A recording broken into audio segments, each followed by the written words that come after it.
Neste vídeo, vou falar sobre o sudário de Turim, também conhecido como o Santo Sudário.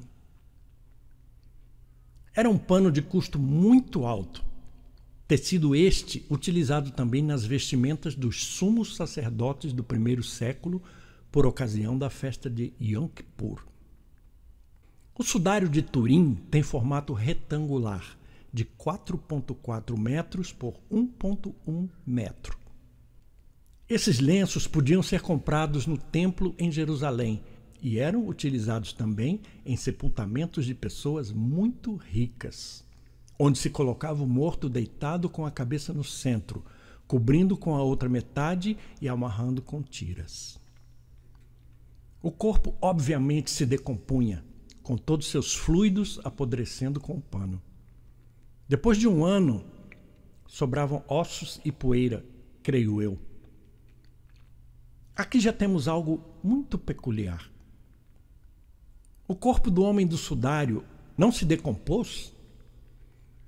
O que teria acontecido com esse cadáver? Farei um resumo de tudo que os estudiosos foram descobrindo e nos revelando através dos anos. A imagem do sudário é um negativo. Isso só foi descoberto na primeira fotografia tirada do sudário em 1898 por um fotógrafo italiano que se surpreendeu enormemente, porque o negativo da foto tirada do sudário era a foto de verdade. Ou seja, ele tirou uma foto de um negativo. A partir daí, então, pôde-se ver com mais nitidez a foto de um homem de barba com muitos detalhes. A Igreja Católica, na década de 80, baseada em exames de datação através do carbono 14, divulgou que o sudário era uma fraude, apenas uma pintura da época medieval.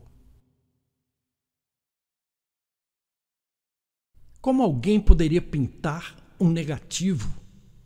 Ainda mais numa época em que ninguém sabia o que era um negativo, pois ainda não haviam inventado a fotografia.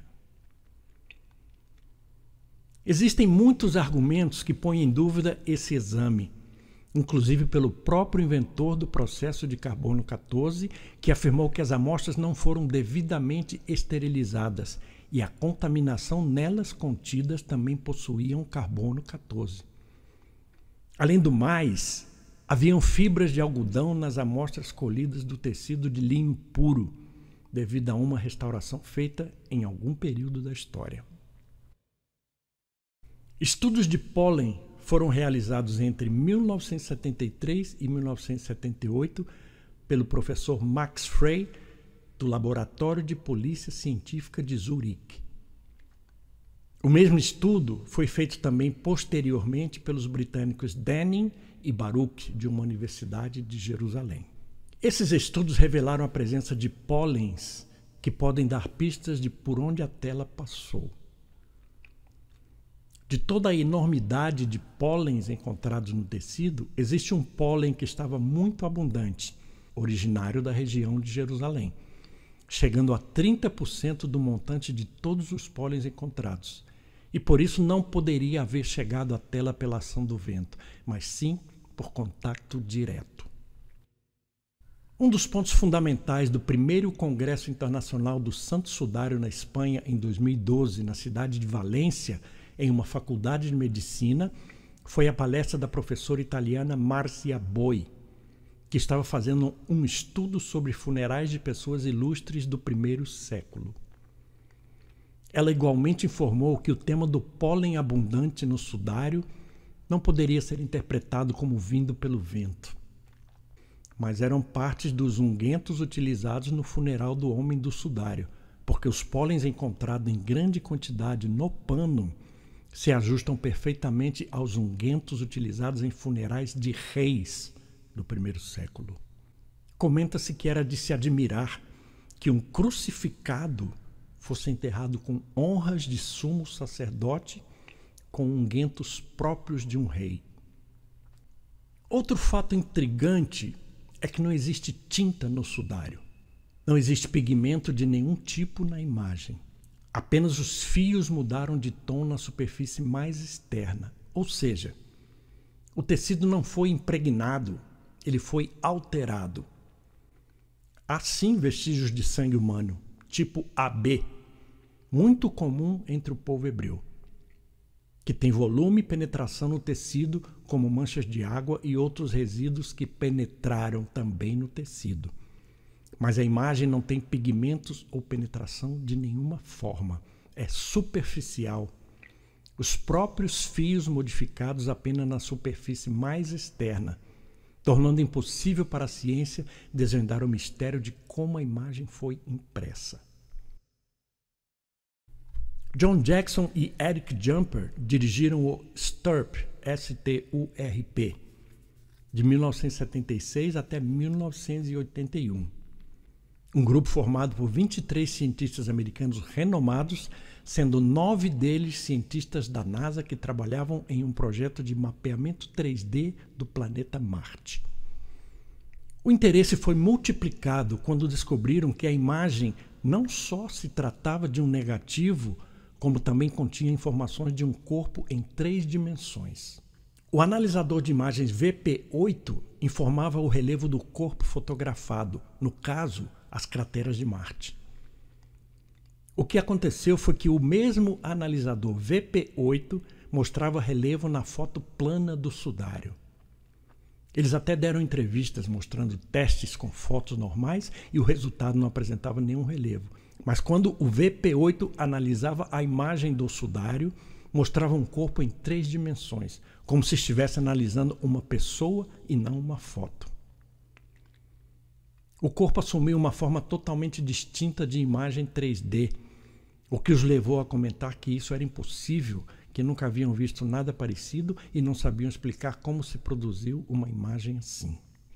Isso excluía totalmente a possibilidade da imagem ter sido formada por reação química pelo contato do pano com o cadáver, o que possibilitou uma série de estudos, inclusive uma reconstrução 3D do corpo, documentando lesões que coincidem exatamente com as descrições dos flagelos sofridos por Jesus durante o processo de crucificação.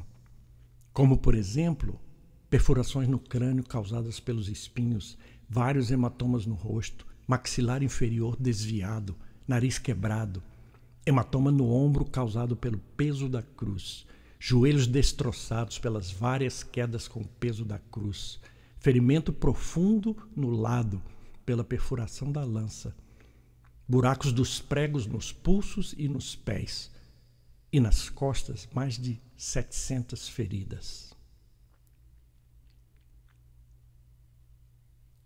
Isso gerou em mim uma opinião muito pessoal de que esse pano foi o lençol trazido por José de Arimateia, no qual envolveram o corpo de Jesus, e foi visto pelos apóstolos devidamente dobrado num canto do sepulcro após a ressurreição.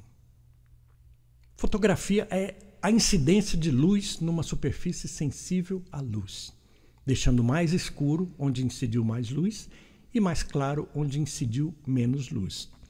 Isso é o negativo. Toda superfície, creio eu, é sensível à luz, dependendo da quantidade de luz que recebe. Quando ficamos muito no sol, nossa pele escurece. Acredito que o sudário é uma foto 3D do momento exato da ressurreição de Jesus. Gilbert Lavoie pesquisou o sudário durante 20 anos de sua vida e descobriu evidências convincentes que estabelecem inequivocadamente o sudário como uma representação do momento preciso da ressurreição de Jesus. Ele chegou à conclusão que a imagem no sudário retrata um indivíduo na posição vertical. Uma análise detalhada da imagem frontal no sudário revela que o cabelo flui para baixo pelos 2 lados do rosto, seguindo a gravidade natural. Este mesmo princípio gravitacional se mantém ao examinar a imagem traseira, onde o cabelo se estende sobre os ombros e desce pelas costas, perfeitamente em sintonia com o indivíduo na posição vertical. Também a impressão do corpo Não é direta sobre o tecido, mas flutua ligeiramente acima dele.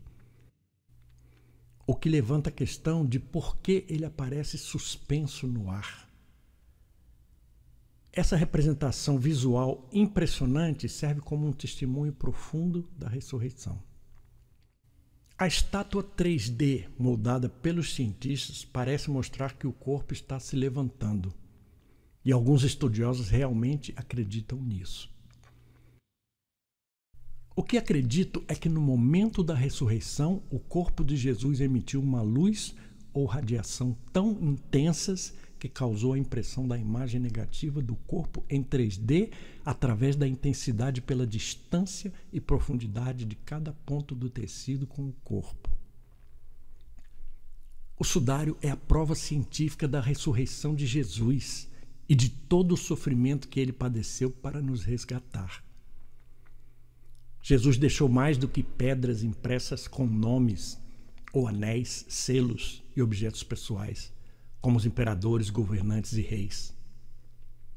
Jesus deixou uma foto em 3D, revelando o preço pago através das torturas sofridas pela crucificação em nosso lugar. E o exato momento da ressurreição que tantos negam, têm dúvidas e até se burlam. Ele está voltando. E o sudário é um documento para a humanidade dos últimos dias, como um grande sinal do fim dos tempos e da sua volta. Deus te abençoe.